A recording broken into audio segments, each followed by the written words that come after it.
ایک کہانی ایک چھوٹے سے گاؤں کی ہے جہاں سب لوگ مل جل کر رہتے تھے۔ گاؤں میں ایک جوان لڑکی مریم رہتی تھی جو اپنے حسن اور خوبصورتی کی وجہ سے مشہور تھی۔ اس کی خوبصورتی صرف ظاہری نہیں بلکہ اس کی طبیعت بھی بہت نرم اور شفیق تھی۔ سب لوگ مریم سے محبت کرتے تھے اور اسے عزت دیتے تھے۔ اسی گاؤں میں ایک نوجوان حسن بھی رہتا تھا۔ حسن کی طبیعت قدرے غصے والی تھی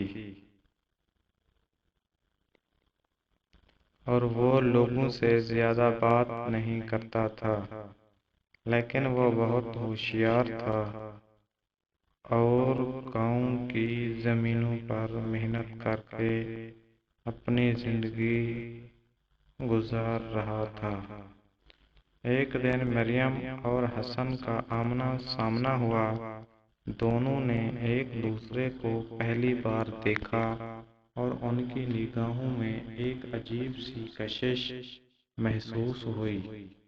مریم نے حسن کی سخت طبیعت کو نظر انداز کیا اور اس کی محنت کی تعریف کی۔ حسن نے مریم کی خوبصورتی کو سراہا اور اس کی نرمی کی تعریف کی۔ آہستہ آہستہ ان دونوں کے درمیان ایک تعلق قائم ہو گیا۔ مریم کی محبت نے حسن کی سختی کو نرم کر دیا اور حسن کی محنت نے مریم کو متاثر کیا۔ وہ دونوں ایک دوسرے کی خوبیوں کو دیکھنے لگے اور ان کے دلوں میں محبت پیدا ہو گئی۔ لیکن گاؤں میں کچھ لوگ ایسے تھے جو حسن اور مریم کی قربت سے خوش نہیں تھے۔ ان لوگوں نے دونوں کے درمیان نفرت کے بیج بو دیے۔ انہوں نے افواہیں پھیلائیں اور مریم کے کردار پر شک کرنے کی کوشش کی۔ یہ نفرت کی باتیں حسن کے دل میں بھی شک ڈالنے لگیں۔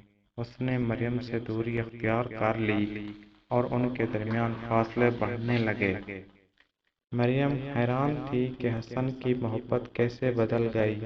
آخر کار حسن نے اپنی غلطی کو پہچانا اور مریم سے معافی مانگی۔ مریم نے حسن کو معاف کر دیا اور دونوں نے نفرت کو اپنے درمیان سے نکال دیا۔ مریم اور حسن نے محبت کے ساتھ زندگی گزارنا شروع کر دی اور ان کی کہانی گاؤں میں محبت اور نفرت کے درمیان ایک سبق بن گئی۔ گاؤں کے لوگوں نے بھی ان سے سیکھا کہ محبت کو ہمیشہ نفرت پر غالب آنا چاہیے۔ یہ تھی آج کی سٹوری۔ اگر سٹوری اچھی لگی ہو تو پلیز چینل کو سبسکرائب کر دیں اور ساتھ بیل آئیکن کو بھی دبا دیں۔ شکریہ دوستو، اللہ حافظ۔